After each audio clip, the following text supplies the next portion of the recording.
A'udzu billahi minasyaitonir rajim. Bismillahirrahmanirrahim. Astaghfirullah rabbi wa atubu ilaihi walhamdulillahirabbil alamin. Summa salatu wassalamu ala asyrafil anbiya'i wal mursalin habibina wa habibi rabbil alamin Abil Qasim Muhammad. Allahumma shalli ala Muhammad wa ali Muhammad wa ala alihi at-tayyibin at-tahirin al-ma'sumin al-muntajabin. Amma ba'du. Assalamualaikum warahmatullahi wabarakatuh. Pada pelajaran sebelumnya telah kita bahas beberapa poin yang tekanannya menerangkan apa? Bahwa Allah Qadirun Mukhtar, bahwa Allah maha berkuasa dan maha berikhtiar. Ini punya pilihan. Dan ikhtiar di sini apa maknanya di ilmu kalam? Yaitu idza syaa an yaf'al fa'ala wa idza lam yasha wa in syaa an yatruka taraka. Kalau bahasa yang lain kadang-kadang idza syaa an yaf'al, idza syaa fa'ala wa idza lam yasha lam yaf'al. Itu yang paling umum. Jadi ringkas. Idza syaa fa'ala, idza lam yasha lam yaf'al. Jadi kalau mau melakukan, kalau tidak mau tidak melakukan. Tapi ini definisi apanya? Kalamnya. Kalau filsafat apa? Selalu mau. Karena tidak mungkin tidak mau. Nah, tidak maunya itu dari apa? Nah, dibahas sudah. Kemarin banyak, insyaallah dibahas. Walaupun tidak ada bekas-bekasnya, tidak ada tulisannya itu di bukunya. Saya dulu punya teman Aljazair, rajin sekali. Kalau dia ngirim kaset, kemudian setelah seminggu dia lihat lagi bukunya, lalu sepi dari oret-oretan, dia dengerin lagi itu kasetnya. Dia merasa bahwa dia tidak belajar. Kalau filsafat apa? Selalu sya'a. Karena apa? Mawani'nya, yakni penghalangnya. Apa penghalang biasanya yang biasa diajukan oleh para ilmu kalam?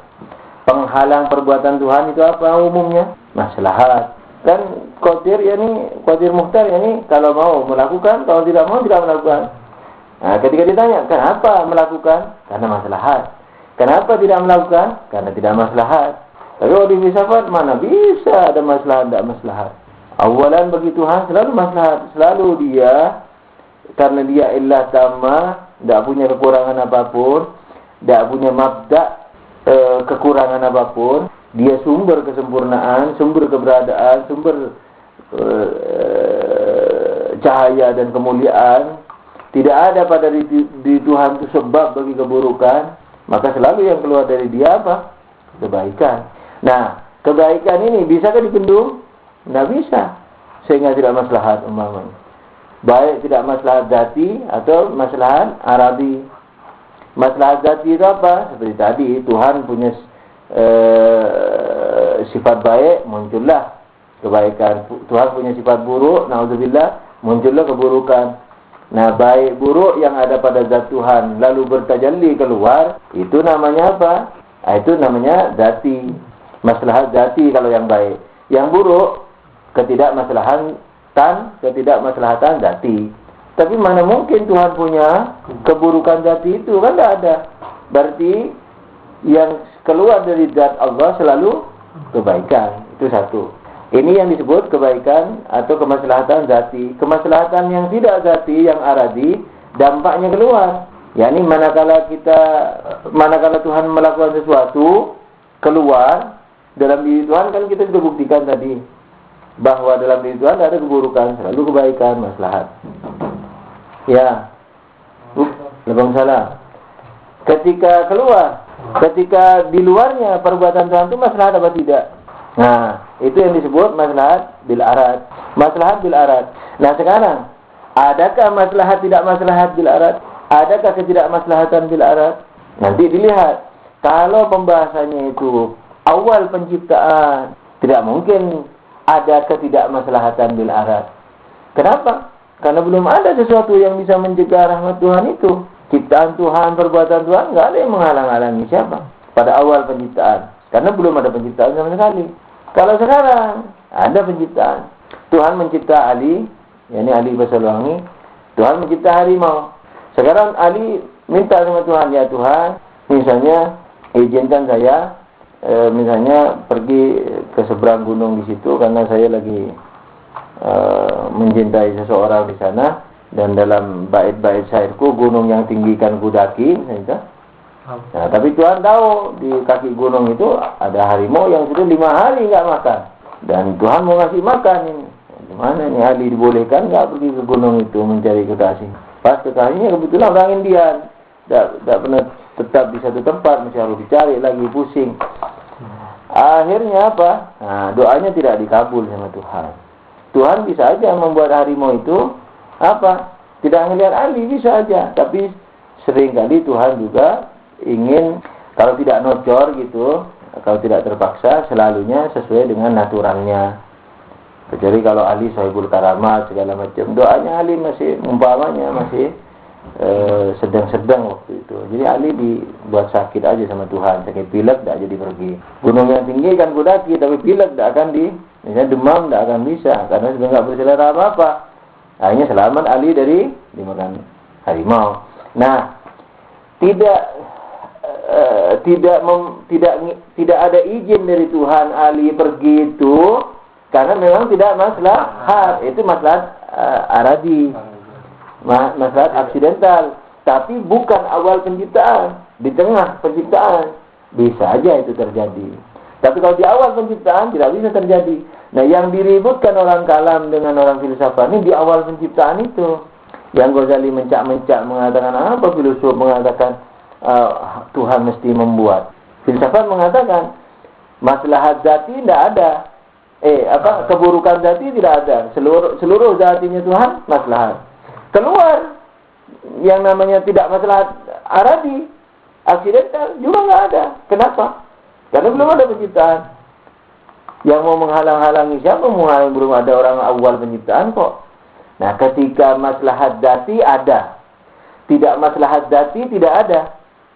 Maslahat zati tok yang ada. Secara aradi maslahat tok. Tidak maslahat tidak ada, karena tidak ada yang mau mencegah harimau, nggak ada. Nah, dengan demikian apa yang terjadi? Penciptaan, kemestian penciptaan. Tuh, bukan menunda lagi. Tapi kalau mereka bilang apa? Idza syaa fa'al, idza lam yasha la yaf'al. Lam yaf'al. Kalau Tuhan mau mencipta, mencipta. Kalau tidak mau mencipta, tidak mencipta. Gitu, itu ikhtiar katanya. Kalau kita enggak, ikhtiar justru mencipta. Nah, dia bilang enggak, kalau mau mencipta, mencipta. Kalau enggak. Nah, kalau kita tanya, kenapa mencipta? Karena maslahat. Kenapa tidak mencipta? Karena tidak maslahat. Loh, tadi sudah kita buktikan masalah secara zati selalu maslahat. Secara aksidental tidak ada penghalang. Yang akan terjadi di luar tidak ada penghalang. Berarti selama maslahat sama maslahat penciptaan. Maslahat zati ditambah maslahat aradi, maslahat zati ditambah maslahat luar, maslahat zati pada diri Allah ditambah maslahat makhluk, sama dengan apa? Penciptaan. Tidak adanya penundaan. Kecuali kalau Tuhan kikir. Tidak mungkin kikir. Malas, bosan, tidak mungkin. Lengah, nggak tahu, tidak mungkin.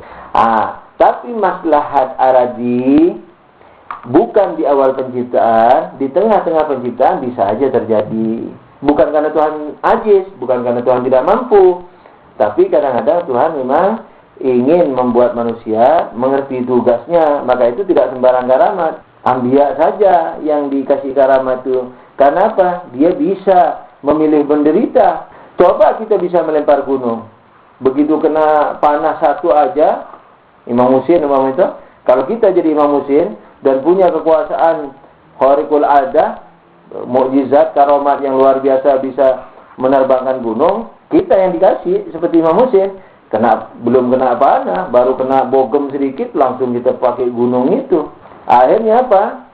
Rawa li adi, pekerjaan natural tidak akan berjalan sesuai strukturnya. Terbang itu gunung-gunung. Wah, entah terbang. Tapi ketika aulia saja yang dikasih, dia tidak akan pakai itu terbang-terbang.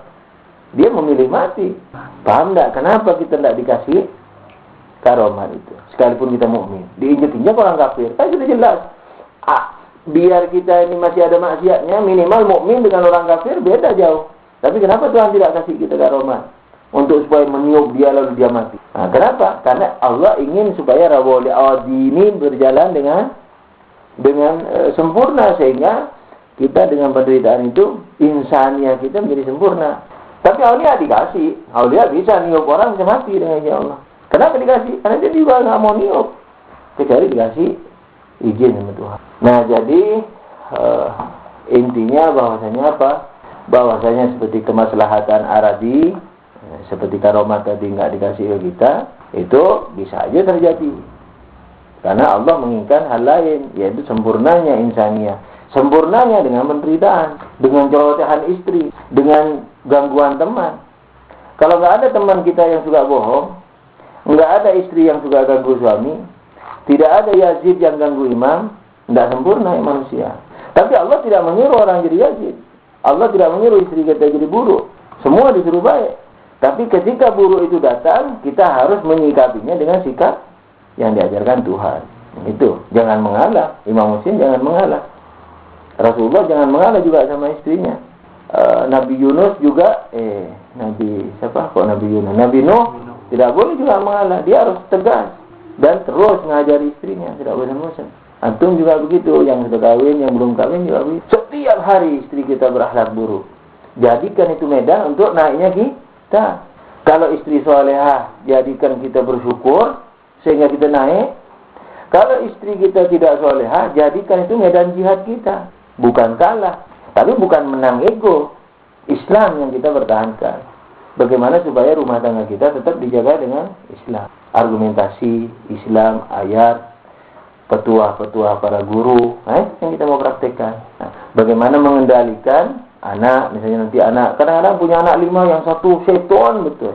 Jangan terus jadikan, tiap hari sumpah. Jangan, jadikan medan supaya kita naik, karena Tuhan inginkan itu.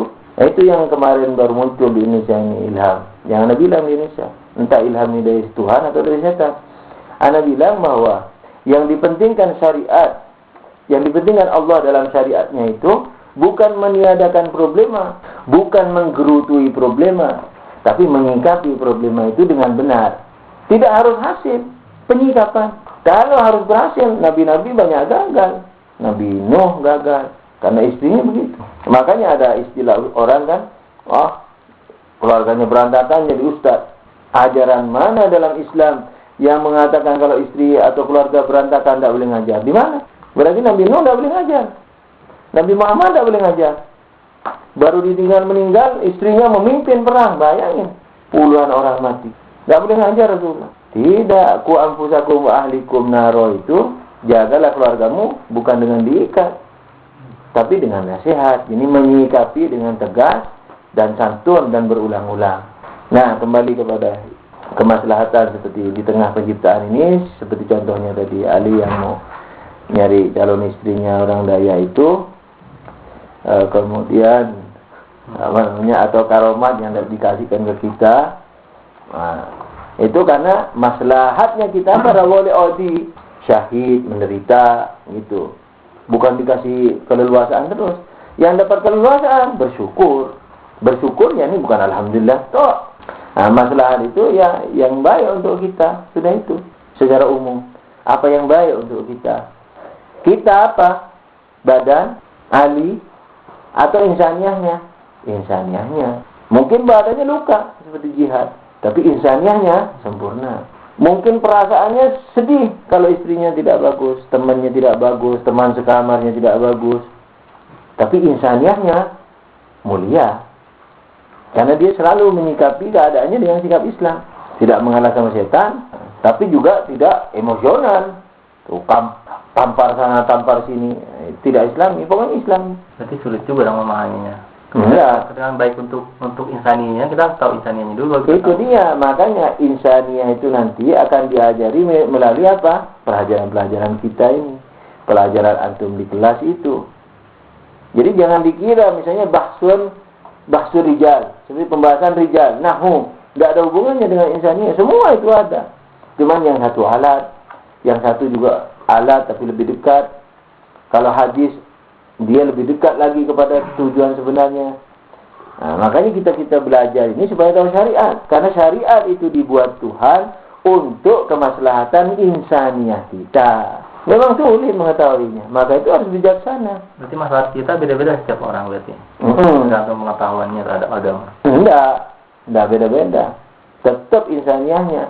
Tapi berhasil tidaknya itu yang beda-beda. Bukan terus maslahat antum dengan maslahat antum berbeda. Enggak, sama maslahatnya.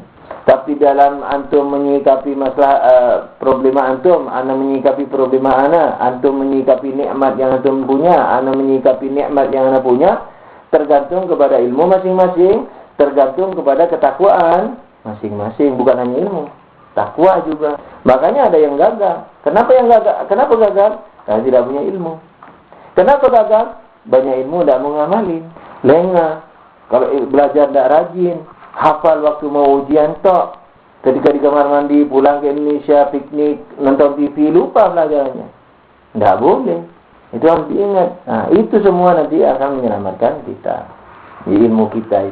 Makanya kalau di Ahlul Bait, di Hauzah khususnya, gurunya juga jadi perhatian. Gurunya siapa? Gurunya itu siapa? Guru-gurunya siapa? Gurunya siapa? Dan seterusnya. Itu bukan karena mau menyepelekan orang yang katanya orang tidak tahu cenderungannya, bukan. Tapi demi kehati-hatian itu, demi tanggung jawab ilmiahnya. Makanya Imam Shatibi alaihissalam mengatakan yang beramal tidak pakai ilmu, apa? Dia berjalan di atas bukan jalannya. Semakin cepat dia berjalan, semakin jauh dari tujuannya. Tidak berilmu, ada dua. Satu apa? Tidak tahu. Satu apa? Merasa tahu tapi salah. Itu tidak berilmu. Jadi kita harus hati-hati, belajar yang rajin, gunakan kesempatan di sini. Kalau bisa jangan, apalagi yang masih muda, jangan sampai lepas tahajudnya, atur tidurnya. Serial itu disesuaikan dengan jam-jamnya. Kalau memang belajar sudah jenuh, nonton serial yang bagus, misalnya, artinya tidak banyak maksiatnya, sudah. Habis itu tidur yang benar, tahajud, misalnya salat malam, ngemis sama Tuhan, mohon dikasih bimbingan belajar, rajin, sampai manis, sampai melihat Tuhan. Dan sedihlah manakala antum ketika belajar dan melihat Tuhan, tidak merasa hidup, tidak merasa lebih dekat. Jadi jangan seperti ngaji matematik, ngaji hadis, harus selalu dadanya terhentak-hentak, mau pecah. Itu baru paham pelajaran. Anyway, kembali kepada masalah kita. Kalau ilmu kalam biasanya idza syaa, ikhtiar itu didefinisikan idza syaa yaf'al, fa'al, idza lam yasha' lam yaf'al.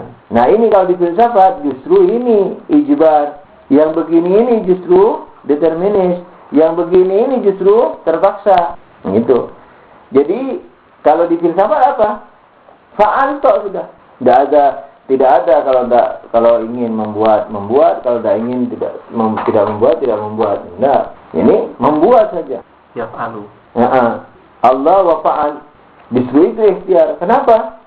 Karena Allah secara zati tidak ada keburukannya. Maslahat semuanya, baik semuanya, yakni secara bilarat, secara khariji tidak ada yang bisa menghalangi Tuhan.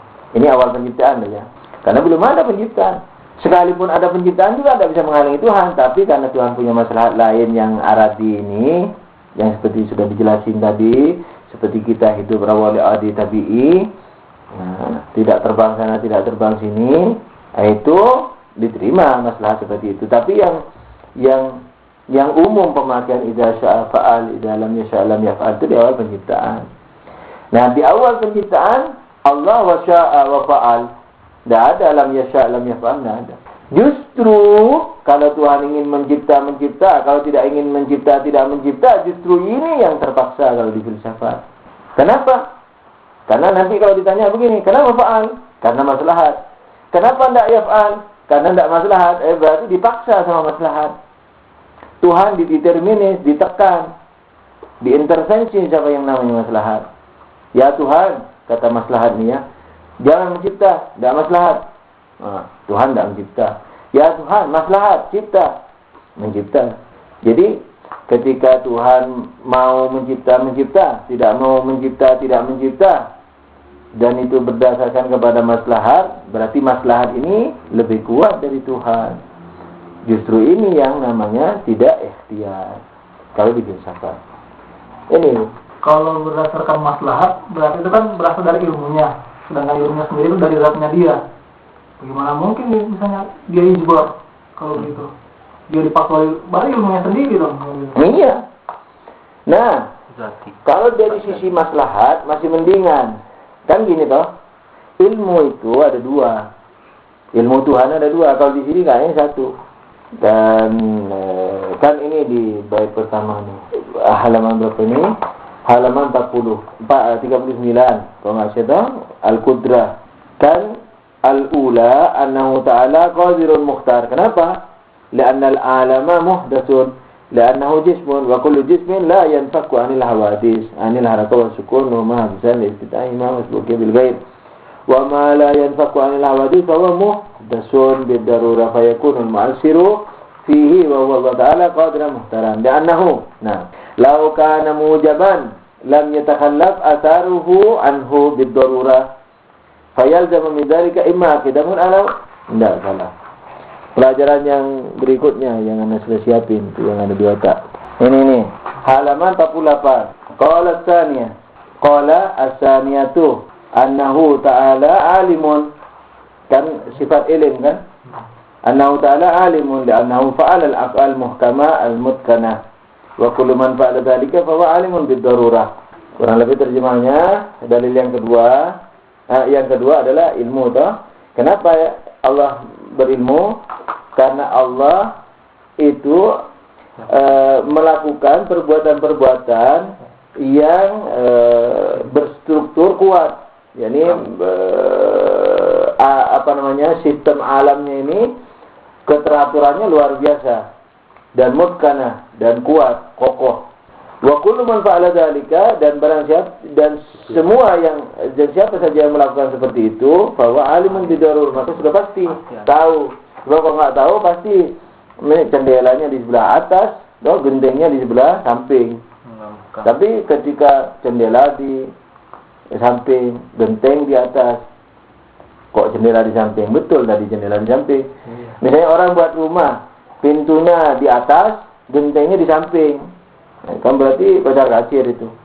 Tapi gentengnya di atas, pintunya di samping, di depan, jendelanya di samping kanan kiri. Nah, ini orangnya pandai berarti. Bikin mobil bannya di atas, no? Terus kemudian tempat duduknya menjukir ke bawah. Nah, bagaimana mau naik mobil seperti itu? Berarti tidak tahu. Nah, alam raksasa ini, alam yang maha besar ini, maha besar dari sisi makhluk maksudnya. Bukan maha besar seperti Allah. Jadi yang luar biasa besarnya ini alam ini apa? Susunannya luar biasa. Kalau begitu pembuatnya luar biasa mengetahui. Ilmu ini ilmu apa namanya? Ilmu bidzatihi atau ilmu bigairihi? Bigairihi. Ilmu tentang selain Tuhan. Ilmu Tuhan itu ada dua. Ilmu Tuhan tentang dirinya, ilmu Tuhan tentang selainnya. Nah sekarang pembahasan maslahat tidak maslahat ini ilmu Tuhan. Tapi ilmu Tuhan dalam dirinya atau selain dirinya? Selain dirinya. Nah ilmu Tuhan kepada selain dirinya berarti objeknya ilmu Tuhan siapa? Di luar dirinya. Sekalipun objek itu belum tercipta. Maka itu kalau ada pertanyaan seperti Suarbul tadi yang mengatakan maslahat itu kan kembali ke ilmu Tuhan. Jadi kalau Tuhan memaksa diri Tuhan, tidak ada masalah, masih masuk akal. Jawabannya apa? Jawabannya ilmu Tuhan tentang kemaslahatan ini berkenaan dengan selain Tuhan. Jadi objek sebenarnya yang akan memaksa Tuhan bahwa ini maslahat ciptalah, bahwa ini tidak maslahat jangan cipta, itu adalah selain Tuhan. Maka itu dalil kita apa? Mana selain Tuhan orang ini awal penciptaan kok? Nah, maka itu Allah langsung mencipta. Tuhan ada, ciptaan ada. Tuhan tidak bermula, tapi ciptaannya bermula dari Tuhan. Itu aja bedanya. Istilahnya kapan ada Tuhan, ada makhluk. Walaupun kapan ini juga baru ya. Bedanya Tuhan tidak bermula, kalau makhluk bermula. Permulaannya apa? Ya Tuhan itu. Gitu. Maka itu Tuhan langsung mencipta. Kenapa? Karena dia mukhtar. Karena dia bebas, nggak ada yang menekan, nggak ada yang mau paksa-paksa, nggak bisa melarang-larang. Maslahat tidak bisa paksa dia, tidak maslahat tidak bisa larang dia. Kalau pertanyaannya seperti Ramzah, dia juga terpaksa. Kenapa? Karena harus mencipta. Itu yang dikatakan Ghazali. Ketika kamu katakan harus mencipta, berarti terpaksa. Kita mengatakan apa? Harus itu bukan harus dari kita, harus dari dirinya. Apakah api ketika mengeluarkan panas secara zati itu terpaksa? Tidak. Ketika Tuhan itu tidak terbatas, tidak ada penghalangnya, dia ilah tamah. Dia ilahnya kan ilah tamah, bukan ilah mustarakah. Kesebaban Tuhan itu bukan sebab bersekutu. Kalau api dalam membakar kertas, sebab, tapi sebab bersekutu. Mana sekutunya? Kertas. Ada larangan lagi, jangan basah. Ada syarat lagi, harus menyentuh. Jadi ada api, ada kertas, menyentuh, tidak basah. Kertasnya tidak ajaib, kertasnya segala macam, baru terbakar. Jadi api dalam terjadinya kebakaran bukan sebab yang satu, tapi sebab apa? Bersekutu. Siapa sekutunya? Ya kertas, ya jarak. Syarat-syaratnya masih banyak. Tapi Tuhan ketika mau mencipta, nggak ada sekutu. Syarat-syarat tidak ada. Akal memahami haruslah terjadi ciptaan. Yakni haruslah, yakni semestinya lah, seyogyanya lah terjadi ciptaan. Itu kita bukan mengharuskan Tuhan. Dengan demikian maka Tuhan mukhtar, bukan majbur. Tuhan berarti berikhtiar. Bayangin aja, Tuhan tidak terbatas. Kesebabannya sebab penuh, sebab lengkap, tidak bersekutu, tidak ada penghalang, segala macam. Apa yang terjadi? Ciptaan. Ada api, ada kertas, menyentuh, kertasnya tidak ajaib, tidak kering, segala macam. Apa yang terjadi? Itu terbakar. Justru kalau mau retorika, mau berpuisi, mau pakai retorika puisi lah. Kita mengatakan apa? Tuhan itu sebab enggak? Sebab. Mana bisa dikatakan sebab kalau tidak ada akibat? Oh sebab, tapi nanti. Oh, kalau begitu nunggu siapa? Berarti kesebaban Tuhan tidak manual. Tidak sendiri. Nah, tidak mandiri, tidak manunggaling. Tidak manunggal. Bersekutu, menunggu lagi. Baru dia menjadi sebab. Oh tidak, Tuhan untuk menjadi sebab tidak perlu menunggu apa-apa. Kalau begitu sebab, iya. Kalau begitu ada akibat, tidak mungkin tidak ada akibat. Kayaknya ini sudah pemanasannya. Anda nyiapin materi lain tadi sebenarnya. Ini bukan materi yang sekarang ini, bukan materi pemanasan. Jadi pembahasan masalah itu hanya pembahasan tentang makhluk ya, bukan Tuhan. Tuhan tidak punya masalah bagi diri. Dalam awal penciptaan, kemaslahatan tetap ada pada Tuhan, pada pekerjaan Tuhan maksudnya, tapi bukan di awal penciptaan. Di tengah seperti Ali tadi itu. Yang Ali minta, ya Tuhan jadikan aku orang kaya. Allah tahu kalau Ali jadikan orang kaya nanti cinta dunia. Allah kasihan sama Ali. Kenapa? Karena ibunya dulu pernah bersedekah, berdoa, ya Allah jagalah anakku. Diterima doanya, dijaga Ali. Nah, itu tidak maslahat. Makanya sering kita mengatakan, ya Ustaz, kenapa kita doanya tidak diterima? Tidak maslahat. Tuhan tidak ngasih, tidak masalah. Padahal Tuhan bisa aja labrak semua itu kan. Biar sudah ada makhluk. Kalau tadi kita dalilnya pada awal penciptaan karena tidak ada makhluk, maka tidak ada yang bisa menghalangi Tuhan. Sekarang pun ketika di tengah, sekalipun ada penghalang, Tuhan bisa aja labrak. Tapi karena falsafah penciptaan manusia, supaya manusia itu insaniahnya sempurna, menjadi kamil, maka tidak main labrak-labrakan. Tidak main karamat-karamatan. Tuhan tidak ngasih karamat kepada kita sekalipun kita diinjak-injak orang kafir. Dan karena keimanan kita, kan sudah selayaknya Tuhan bunuh orang itu, tapi Tuhan tidak bunuh. Kenapa? Karena dengan syahidnya kita, insannya kita jadi sempurna. Nah, Tuhan tidak cekik istri kita yang jahat umpamanya. Kenapa? Karena dengan akhlak buruk itu, keluarga misalnya, nauzubillah, kita menjadi tentu kalau kita Islami menanganinya. Kalau tidak Islami tidak bisa. Ada yang tanggung-tanggung. Saya tidak bisa sekilo, saon. Ya sudah saon. Nanti dari saon dikurangi lagi sama setan. Jadi segram. Dari segram langsung ke minus, jahanam. Ya kalau sekilo ya sudah sekilo itu. Tegas tapi santun. Jangan nempelengan. Itu makanya ada denda-denda itu kan di fikih. Kalau mukul sampai memar sekian dendanya segala macam. Nah itu supaya apa? Kita terkontrol lahir dan batin. Tidak menindas yang lemah. Tidak ikut, tapi tidak juga mukul. Istilahnya nah, kalau dalam contoh. Nah ini paling beratnya masalah itu sebenarnya ketika seseorang punya problem dalam keluarga atau dalam berteman, kadang-kadang langsung itu ujiannya langsung merosot. Padahal mestinya ujiannya semakin naik kalau perlu. Karena dijadikan mas indah. Dalam nangisnya itu kan nangis kita orang kalau teman sekamar merokok. Sementara kita tidak suka rokok. Umpamanya kan menangis kita batinnya. Artinya sebagai insan biasa kan menangis. Keluarga tidak bagus, anak tidak bagus, istri tidak bagus, ahlaknya kan menangis kita. Tapi tangisannya itu menyehatkan ruhnya dia. Maka dia bahagia di balik tangisan itu. Mungkin karena itu Allah mengatakan inna ma'al usri yusra. Jadi kemudahan itu selalu berdampingan dengan kesusahan. Bayangin. Dalam lagi susah, dia bahagia. Nah, itu yang paling harus dipahami dan kita coba dalam pengalaman keseharian. Wah, beratnya luar biasa sampai mati. Sampai akhir kita harus seperti itu. Makanya belajar supaya tahu mana maslahat, dari fikihnya bagaimana, dari akidahnya, rumusnya bagaimana dalam menyikapi lingkungan kita, teman kita, partai-partai di Indonesia, keluarga kita, ekonomi kita, yayasan kita. Kalau sudah tahu begini, bisa kita jadi bijaksana dalam yayasan kalau tidak ngerti Islam? Tidak akan bisa. Bisa kita jadi suami yang bijaksana? Tidak bisa. Bagaimana bijaksana orang tidak tahu? Oleh karena itu sangat benar apa yang dikatakan Imam Ja'far alaihissalam yang mengatakan al-amil bila amal kasair ala ghairi tarikin. Biar antum mau takwa, biar juga mau zuhud, biar mau jadi suami baik, biar mau jadi ketua yayasan baik, biar mau jadi donatur baik, biar mau menjadi anggota yayasan yang baik, tanpa ilmu kasair ala ghairi tarikin, sebagai pejalan yang tidak yang berjalan tidak berjalan di atas jalannya.